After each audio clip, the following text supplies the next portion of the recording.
Was writing. Tried to go walk tonight, but I walked 5 miles last night and my ankle hurts very badly. So I took a couple Tylenol, hoping that maybe I'll be able to get to walk tonight because I don't want to not be able to. And while I am waiting to feel a little bit better, try walking again, I thought I would go through a little bit of Seal 6. And it's very interesting because for years people have been talking about, as far as natural disasters, I suppose I should preface it with this. Seal 1, 2, 3, 4, and 5 are people related, and Seal 6 is Earth related. It is the first of the seals which has an indirect impact on mankind rather than a direct impact, because it affects the earth that mankind is living on, but not mankind directly. Like the rider on the white horse and taking peace from the earth and people killing one another, and famine, which is, you have to eat to live, and then death by wild beasts, pestilence, and obviously martyrdom. So those things impact people directly. But Seal 6 is the first thing that helps us understand that it's not just the people living in the world, it's the world itself that people are living on that will be torn to pieces during the 70th week. Now, what's interesting about that is, again, we go back to these people when you're talking about the natural earth itself. How long have people been talking about the big one as far as earthquakes go? How long have people been talking about Yellowstone possibly erupting? How long have people been talking about pole shift? Every single one of those things is going to happen at the opening of Seal 6. Now, the first thing that it talks about is a great earthquake. This earthquake is not specifically described, although yet it is. It's going to be massive, probably setting off all major fault lines around the world. And I say that because it says the sun became as black as sackcloth of hair and the moon became as blood. Now, do not confuse that with a blood moon. Too many people have tried to do that. That's not what that is talking about. This is the volcanic eruptions, the eruptions of volcanoes and supervolcanoes. So there's your Yellowstone. When it's talking about the sun becoming black as sackcloth of hair, that's talking about the view of the sun through the ash and plumes of smoke that are filling the atmosphere. And the moon becoming as blood is the light of the moon being viewed through that same smoke and ash that the volcanic eruptions send up. It's got nothing to do with blood moons. And I realize that people want it to because those are usually outlined on some kind of lunar calendar. Start my car and put my window up because people next to me are playing their music. But it's not a blood moon. Where I was going with that is not a blood moon. You're not going to be able to point to a lunar calendar and say, oh, Seal 6 is open on this day because there's a blood moon and it says the moon became as blood. This is not what that is talking about. It is talking about the view of the sun through volcanic eruption, the ash and the smoke in the atmosphere, and the view of the moon at night through the same. Gives it a red tinge. All you really have to do is Google that. That's what I did to validate that statement.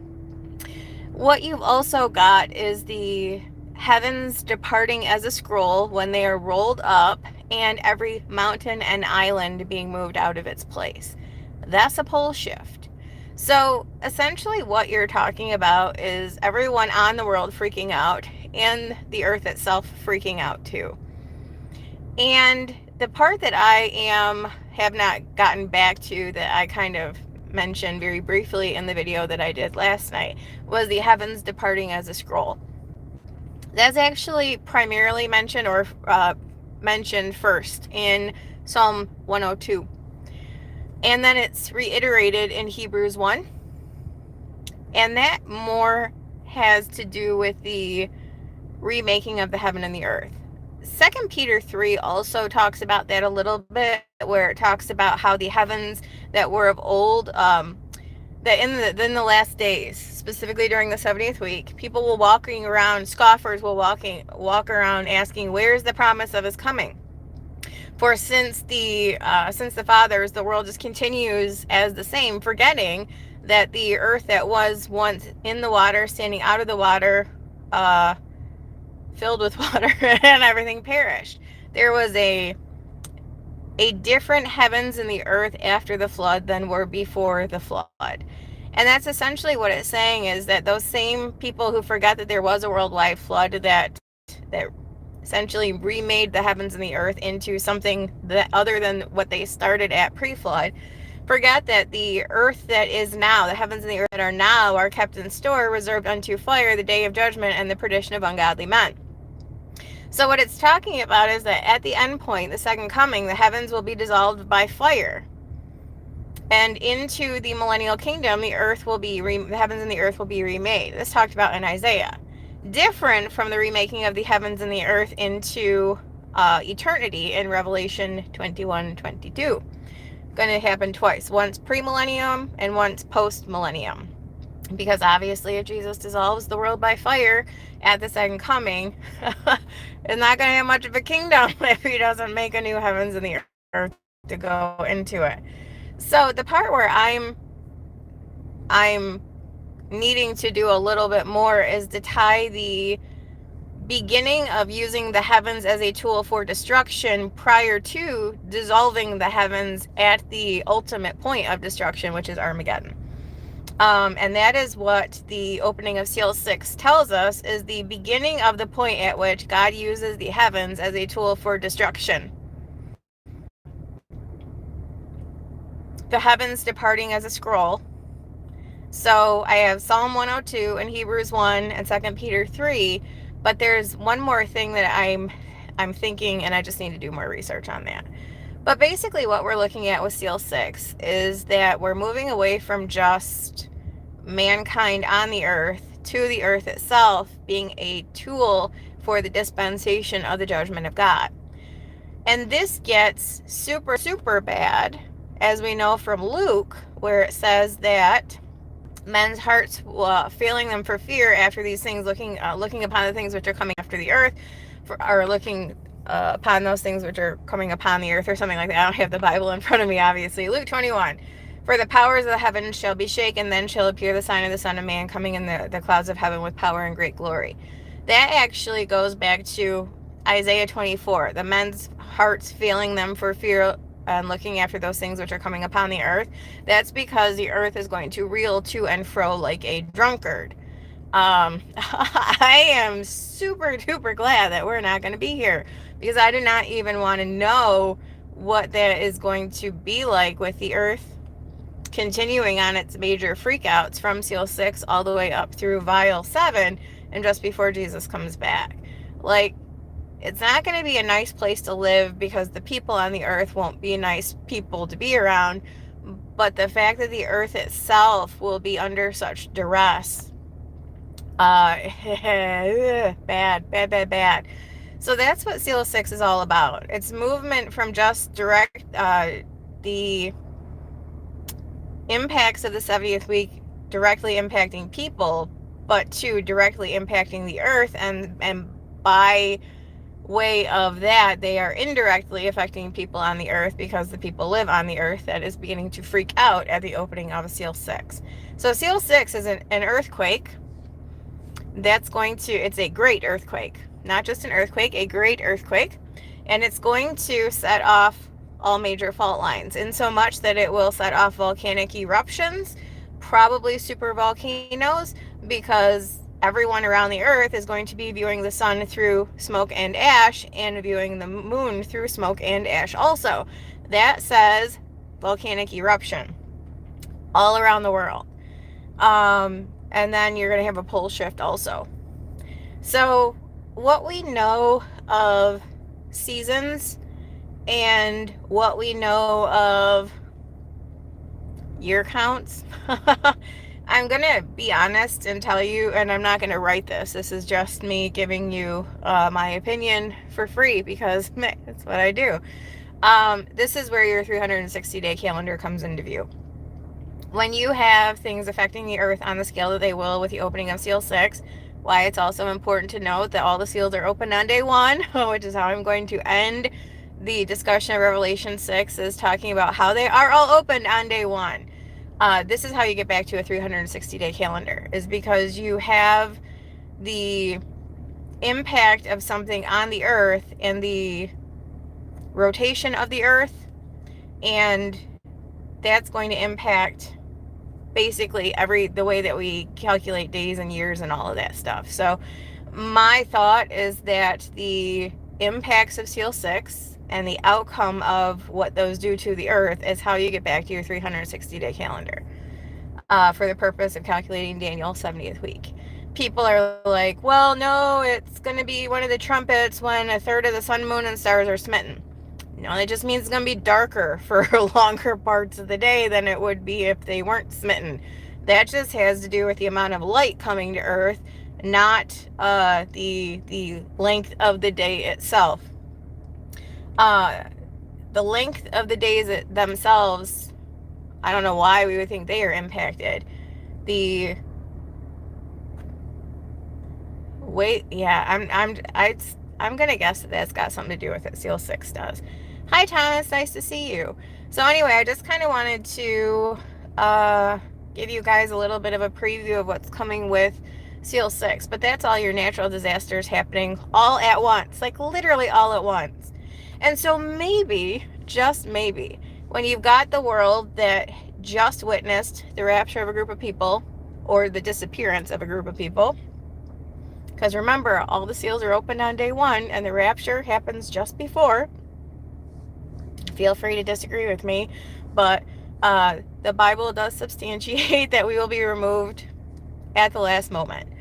So, if and since the seals are the opening ceremony and the rapture happens just before, then you will have had the disappearance of millions, if not billions of people. Hopefully billions. That would be good. And then people fighting each other, killing each other immediately. Beasts being taken from the earth and them killing each other. Famine, the beginning of famine, and death by pestilence, plague, wild beasts, sword, famine, all that stuff, and martyrdom.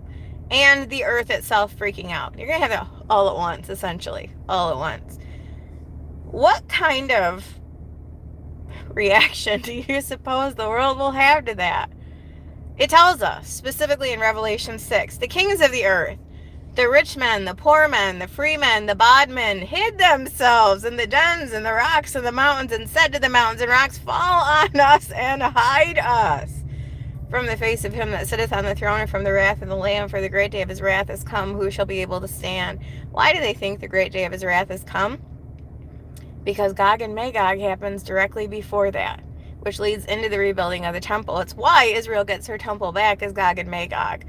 I tell you guys, there is a purposeful layout to the end times. This is why my first book was called The End Times Timeline and Journey Through the End of Days, and it started with Gog and Magog, because Gog and Magog is the lead into the start of the 70th week. That's why you've got Ezekiel 38 and 39, and then Ezekiel 40, which is the start of the 70th week. It's the temple. Seal 1 is all about the temple. And it's like boom, boom, boom, boom, boom. Why? There has to be. Because there's no time in between for people to regroup. And it's the lack of being able to regroup that has everyone freaking out in Revelation 6. How much can these people take all at once? Well, they're going to have to take it. 1 Thessalonians 5 is the sister passage to, it's one of the sister passages to Revelation 6. Where it says the kings of the earth, the rich men, the poor men, the free men, the bondmen hid themselves and said, fall on us and hide us. 1 Thessalonians 5:3 says, when they shall say peace and safety, the opening of seal 1, then sudden destruction cometh upon them as travail upon a woman with child, and they shall not escape. They're trying to escape. Fall on us and hide us. They're saying to the mountains and rocks, fall on us, but they can't escape. But they want to. but they can't. And they know that the wrath of God is coming because they just saw it dispensed on the entirety of the armies of Gog and Magog in overt fashion on the world stage, so that the heathen may know me. That is the explicit, express purpose for Gog and Magog, that the heathen may know me. That they know the God of Israel exists. And yeah, look at what he's doing to everybody who is left behind on the earth. Welcome to the great day of his wrath. And from then on, 7 years of hell on earth. When's the Psalm 83 war? There is no Psalm 83 war. Psalm 83 is a culmination of the defeat of God's enemies. If you just read the first 3 verses of that chapter, it's talking about them trying to get at Israel for God's sake, but they're enemies of God. And you just have to ask yourself one very simple question. When are God's enemies dealt with in finality? The second coming. So Psalm 83 is just a culminating event of all the people groups that stand against God. It doesn't matter that they're different than the ones mentioned in Ezekiel 38 and 39, although Ezekiel 38 and 39 is an actual war that happened 7 years before the second coming. And obviously the 7 years weapons burning is like one of your biggest clues. Not that it couldn't go on for longer than that, but that it doesn't need to go on for longer than that, because Jesus comes back and burns the earth up. So, hey, weapons burning's done at that point. There's clues all over, but when you go into the reasons for these things and the purposes behind them, that's when you really start to get the bigger picture. But yeah, Psalm 83 is not a war. It is a culminating event. The enemies of God, they are trying to get at Israel because they hate God, and Israel is the closest thing that they have to God, since they can't get at God directly. Is Damascus going to be destroyed before the tribulation? So I have a book called Psalm 83 and Isaiah 17 where I discuss all of this. Isaiah 17 is one of the chapters between Isaiah 13 and Isaiah 24. It is just one of the places that gets destroyed. I don't know why people single this out. Probably because of the war in Syria, where people thought, oh, Damascus. No, it's just one of many chapters that run, like I said, from Isaiah 13 through Isaiah 24. The cities of the nations fall after the 7th vial is poured out and just before Armageddon. That is when Damascus will be destroyed, and it very clearly tells you it will be by an earthquake, the likes of which the earth will have never seen. So if you are unfamiliar with my work, it's free in the link below on academia. It's called Psalm 83 and Isaiah 17. All of that is second coming related and can be specifically tied to Revelation 16. But no, they're not separate events, and those are not things that anyone should be looking for, because they are not going to happen while we are here, and certainly not before the end of the 70th week. But yeah, it tells you in Revelation 16 indirectly when the cities of the nations fall, and Damascus is just one of them. All of them are listed in, and if people don't want to take my word for it, which I implore you not to, just go to Amos 1. It tells you very specifically when Damascus will fall in Amos 1. In like the first 3 verses of Amos 1, it tells you it's tied to the second coming. When the Lord roars out of Jerusalem, or when his voice is heard from coming out of Zion, which is in Joel 3:16 on the page before. The Lord also shall roar out of Zion, utter his voice from Jerusalem. The heavens and the earth shall shake, but the Lord will be the hope of his people, strength of the children of Israel. On the next page, in the next chapter, Amos 1 tells you that when the Lord's voice is heard roaring out of Zion and utter his voice from Jerusalem, that's when Damascus is going to be destroyed. So it's very clear. But again, it's just one of many cities. So you've got Isaiah 13 through 24. You've got, which is where Isaiah 17 is, obviously. You've got Amos 1 and 2. You've got Zephaniah 2 and 3. And then you've got Jeremiah 46 through 51. Damascus is in Jeremiah 46 through 51 also. It's in Jeremiah 49. So I don't know why people love to isolate that city specifically. It makes no sense to me whatsoever, because every time it's mentioned amidst a whole bunch of other cities and people groups and land groups, all of which are plotted in one clause or one phrase to Revelation 16 after the pouring out of the 7th vial. There is a great earthquake, the likes of which the world's never seen. The great city Jerusalem is divided into 3 parts, and the cities of the nations fall, Damascus included. And then great Babylon comes into remembrance before God gave to her the cup of the wine of the fierceness of his wrath.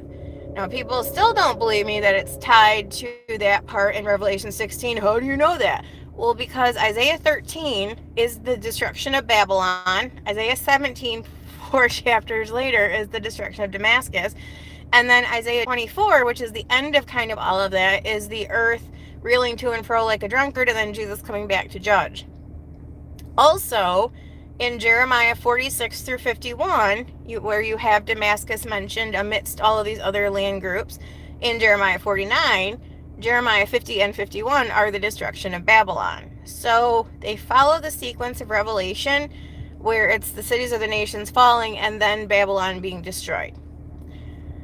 But again, I got a book. I got a book about this. It's pretty short, very popular, unfortunately, because this is just one of those other things that have gotten people's hopes up for some kind of sign before the second coming. Oh, when we see all of these armies around Jerusalem, or when we see Damascus destroyed, you're not going to see that. Because if you did, that would mean that you have had to have lived through the entirety of the 70th week. You don't want to see that, trust me. Because you don't want to be here for the 70th week. You're not going to be anyway because God wouldn't let you be. But anyway, if you guys have any questions or not, or if you want to weigh in on what the heavens departing as a scroll means or what you think it means, go for it. But that is the part where I just have to do a little bit more research, and then I have to tie in 1 Thessalonians 5 to the end of Revelation, as well as Matthew 24. Like I said he would, because Jesus very specifically says the seals are all open on day 1 too, and calls it the beginning of sorrows. There's a beginning of the 70th week, a middle, and an end. So the beginning is characterized by obviously the opening of seal 1, which is tied to the covenant, went through all of that. But he calls seals 1 through 6 collectively the beginning of sorrows. Hence, I titled the chapter The Opening Ceremonies, because they all happen on day 1. Makes sense to me. Hopefully it makes sense to you guys too. But with that, I am going to try to walk again and hope that my ankle doesn't pain me the way that it was earlier, because I am in a walking mode. I'll see you guys later.